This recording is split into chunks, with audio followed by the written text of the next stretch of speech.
Olá, o discente Rafael Albuquerque e eu, Carlos Edifran.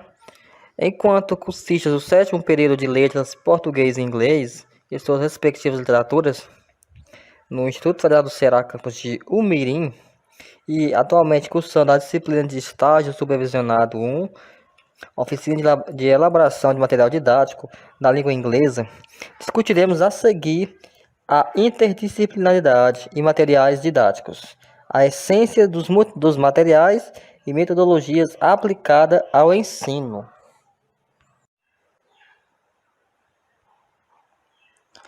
Ao tratar de material didático, segundo Santos, o que seriam esses materiais? Ele define como os materiais didáticos sendo aquilo que pode servir para enriquecer o trabalho do professor e dos alunos, tais como revistas, jornais, panfletos, anúncios. E os conteúdos de sala de aula, eles podem ser abordados de diversas maneiras. E o professor deve estar aberto a inovações e dispositivos para usar na sua criatividade. Não se prender apenas ao livro didático, pois o livro didático é só mais um suporte de material didático. Contudo, o professor ele deve dispor de um vasto conhecimento em relação aos materiais que ele pode utilizar na sua aula, de modo a complementar o alcance do objetivo, que é a aprendizagem do aluno.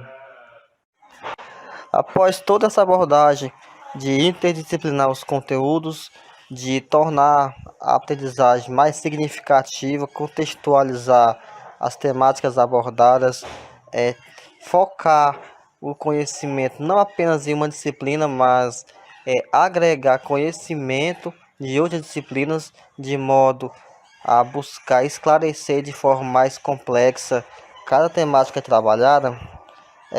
Podemos concluir que é uma importante temática a ser discutida, um ótimo formato, método de ensino interdisciplinar tais conteúdos. Além de estar promovendo um novo método, estaremos ofertando aos nossos alunos novas condições de aprendizagem, fazendo com que uma aula que até o momento pode ser vista como não interessante, pode despertar o interesse do aluno, fazer com que ele tenha atenção, centre a concentração naquela temática. Desse modo, podemos tirar como exemplo, como uma atividade interdisciplinar, buscar unir, por exemplo, a língua inglesa.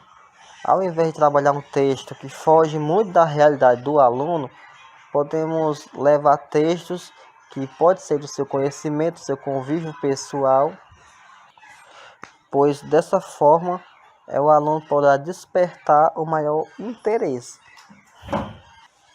Então, nos deparamos com a possibilidade de propiciar ao aluno condições de aproximação com aquele tema. Vamos supor que o aluno não goste muito de poesia, mas goste do inglês. Então, quando eu levo uma poesia em inglês, ele vai estar tendo contato com ambas as coisas de modo indireto. Ele vai estar, ao mesmo tempo que aprendendo a língua inglesa, vai estar tendo contato também com a poesia. Outra possibilidade é trabalhar o skim e o scan.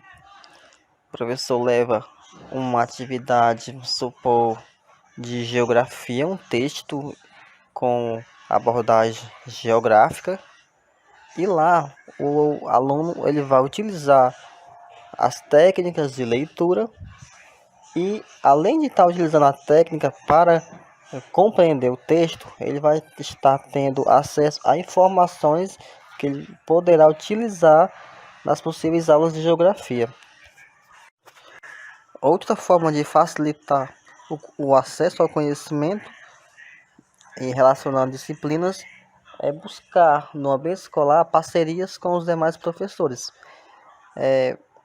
Vamos supor que um professor de química faz parceria com o professor de inglês, e na aula de inglês Aquele professor leva para dentro da sua aula conteúdos de química na língua inglesa. Por exemplo, vamos trabalhar no ensino médio a tabela periódica.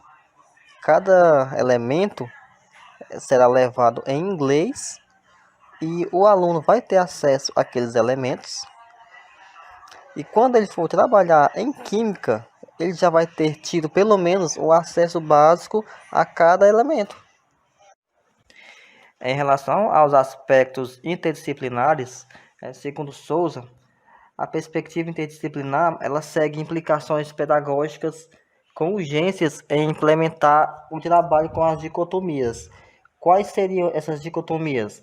A questão da objetividade e da subjetividade, do ensino individualizado e do ensino coletivo, e até mesmo da alegria em estar na escola versus o desprazer de estar naquele ambiente. A interdisciplinaridade, ela oferece uma nova perspectiva diante do conhecimento, sendo que essa nova postura, ela atua diretamente no processo de ensino e aprendizagem do aluno e na rotina do professor, fazendo com que as mudanças proporcionem interações entre outras disciplinas, mas respeitando a individualidade de cada aula. Ou seja, a interdisciplinaridade ela não vem simplesmente agregar uma disciplina a outra de modo desmontado, mas sim de modo mais sistematizado. Ao tratar de uma perspectiva interdisciplinar, o aluno vai estar diante de outras disciplinas abordando aquela mesma temática com o intuito de fazer o aprofundamento do conhecimento, não colocando uma disciplina em detrimento da outra. Desse modo, nos deparamos com o rompimento dos limites até então conhecidos e passamos a nos deparar com uma proposta de conhecimento mais amplo, com maiores possibilidades de aprendizagem do aluno, assim tendo uma maior eficácia na compreensão da realidade e de toda a complexidade que envolve as relações de ensino e aprendizagem. Nesse novo espaço de atualizações, inovações, agregamos à proposta o uso de tecnologias como ferramentas educacionais, fazendo com que nos sirva de suporte, proporcionando condições de aplicação de novas metodologias e no desenvolvimento das já aplicadas.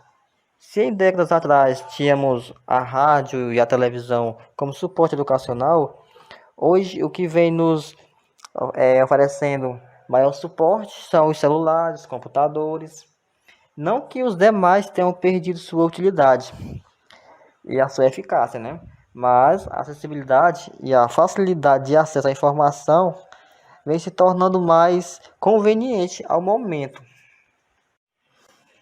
Diante de um ambiente de tantas inovações, né, onde muitas vezes é mencionado que o impresso ele vem cada dia perdendo seu espaço, nesse período pandêmico, nos deparamos com a alta necessidade de termos novamente os documentos impressos em mãos. Isso por quê? Porque as facilidades, as tecnologias, elas vêm aumentando. Porém, há uma grande parcela, um grande percentual que não tem acesso às mesmas. Então, nessas aulas remotas, por exemplo, muitos alunos, eles até podem dispor do equipamento, mas nem sempre eles dispõem de acesso à internet de qualidade, dispõem de aparelhos com memória suficiente. Então, o que vem suprindo essa ausência, essa necessidade?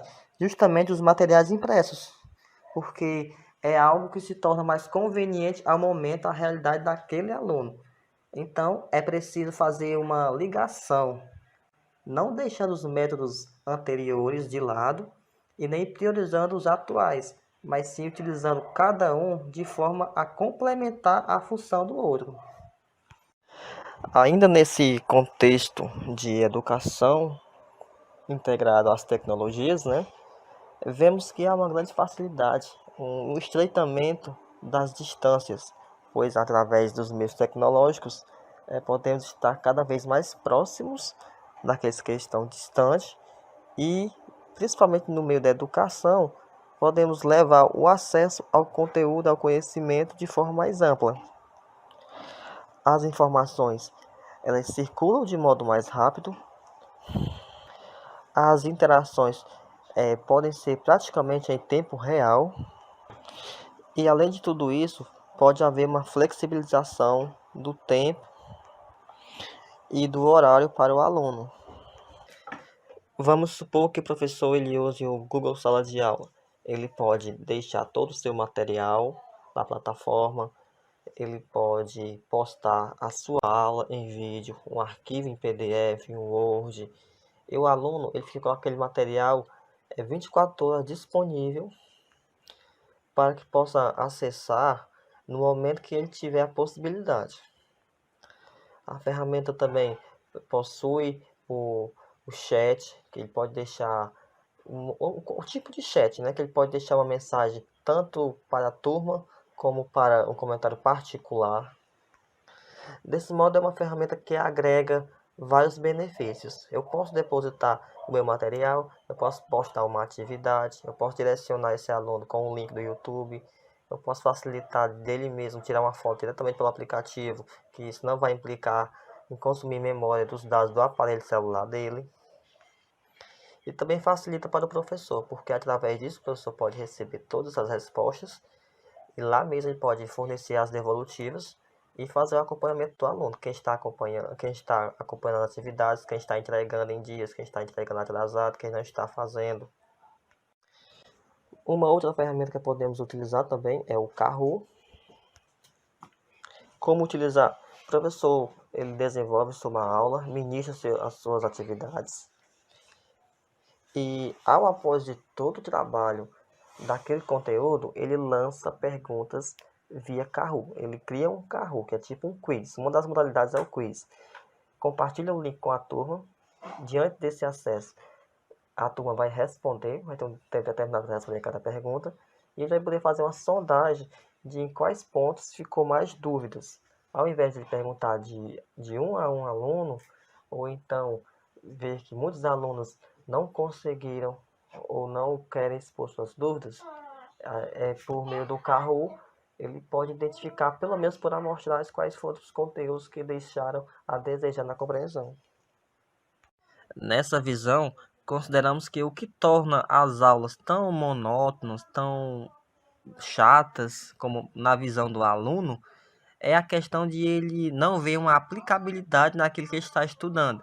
Primeiro, geralmente alunos do ensino médio, eles não têm uma bagagem, não durante o seu...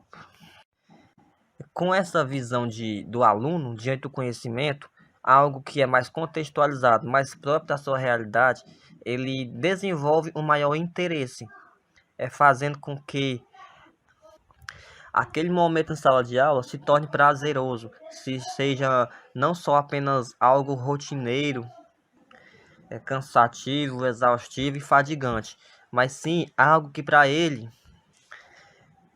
é algo super importante e necessário para a sua vida, para a sua formação, não apenas como estudante, mas como cidadão que vive em sociedade. Só que ao mesmo tempo nos remetemos a alguns pontos negativos, como foi citado anteriormente. Maioria das ferramentas digitais, utilizamos o que? A internet, a estrutura da telecomunicação.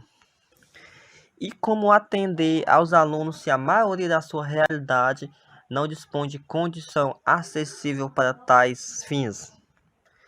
Acreditamos que o mais prático a ser feito é não nos tornar dependentes da tecnologia, mas utilizá-las na dosagem certa, como um suporte educacional, fazendo com que o uso das ferramentas digitais seja uma complementação às aulas expositivas, seja mediado também às metodologias ativas. Desse modo, será propiciado ao aluno o contato não apenas com algo que na escola pode ter a estrutura básica, mas na sua residência não. Então, com essa mediação, com todo esse contraste de saber equilibrar o uso de cada coisa, se tornará mais fácil de contornar todas as dificuldades. Então, do nosso trabalho, eu acabei tirando algumas citações do nosso artigo, né? Dando um resumo detalhado sobre o nosso trabalho. Como foi visto no decorrer dessa produção, que teve como foco em discutir pontos positivos e negativos do ensino híbrido. Contudo, vemos também a posição de materiais didáticos nesse processo de ensino. Nesse caso, houve uma revolução no ensino e nos materiais didáticos. Nesse processo, acabou ocorrendo algumas mudanças na formação do professor em trazer novos métodos na aprendizagem do aluno, como podemos ver nesse sistema educacional que está ocorrendo agora nos tempos atuais. Levando em consideração que cada modalidade tem o seu foco direcionado para aquele ponto que deve ser observado e analisado. Portanto, existem muitos aspectos diferenciais nessas duas modalidades que estão ocorrendo conflitos por conta da formação acadêmica de cada professor. E também apresento aspectos emocionais e subjetivos dos alunos em relação ao ensino-aprendizagem. Quer dizer, nesse ponto, o professor destaca seus pontos argumentativos em relação ao ensino inovador, pois isso não está na sua formação acadêmica, pois esses professores são do ensino tradicional. O ensino inovador traz o tipo de professor criativo, diferente do professor tradicional, que já tem seu material didático, ponto, e métodos já criados, sistematizados no ensino tradicional. Nesse ponto, o ensino tradicional também está ocorrendo mudanças no ponto, se fundindo com o ensino inovador. Nesse caso, acabou surgindo o ensino híbrido. Neste ponto, existem dois tipos de ensino. Neste caso, o ensino inovador e o ensino híbrido. Nesse processo, o professor acaba recorrendo cursos na formação das tecnologias aplicáveis no ensino para poder acompanhar o sistema educacional inovador e tecnológico. Nesse processo também, o professor também deve ter uma formação para orientar o aluno no processo educacional social. Nesse ponto também, o professor deve trazer pontos e métodos que possa desenvolver o ensino educacional e social do aluno, para que o aluno não tenha dificuldade em entrar numa sociedade. Como podemos analisar, e longe de um consenso, a discussão sobre os métodos de interdisciplinaridade do ambiente escolar é fundamental para que o professor tenha no planejamento de suas ações e assim possa superar as práticas tradicionais que orientem pela fragmentação do conhecimento. É preciso trazer para o fazer pedagógico um novo paradigma, no qual a vivência interdisciplinar proporcione uma aprendizagem significativa, capaz de atender às necessidades de um sujeito que deve estar apto a se integrar o mundo social e do trabalho.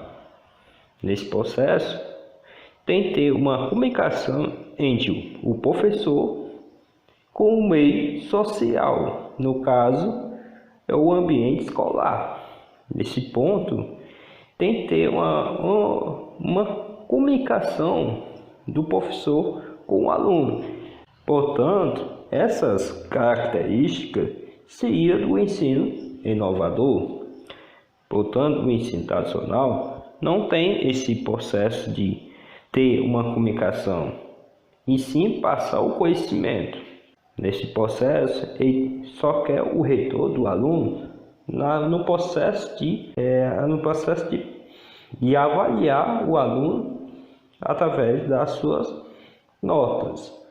Já o ensino inovador, ele avalia o aluno no processo de sua capacidade e de sua compreensão sobre o conteúdo, trazendo argumentações e opiniões e críticas. Considerando tudo isso, vemos que a nossa educação tem muito a melhorar, pois ela representa pontos negativos na frente de uma visão tecnológica e moderna, mas também apresenta pontos positivos diante do desenvolvimento da educação social e humana, que nesse ponto o estudante deve ter uma ampliação diante de ter um processo de ensino sociável e, portanto, isso vai ocasionar um processo de avanço intelectual e argumentativo, ou seja, sempre levando em consideração na interação do aluno nos seus conteúdos,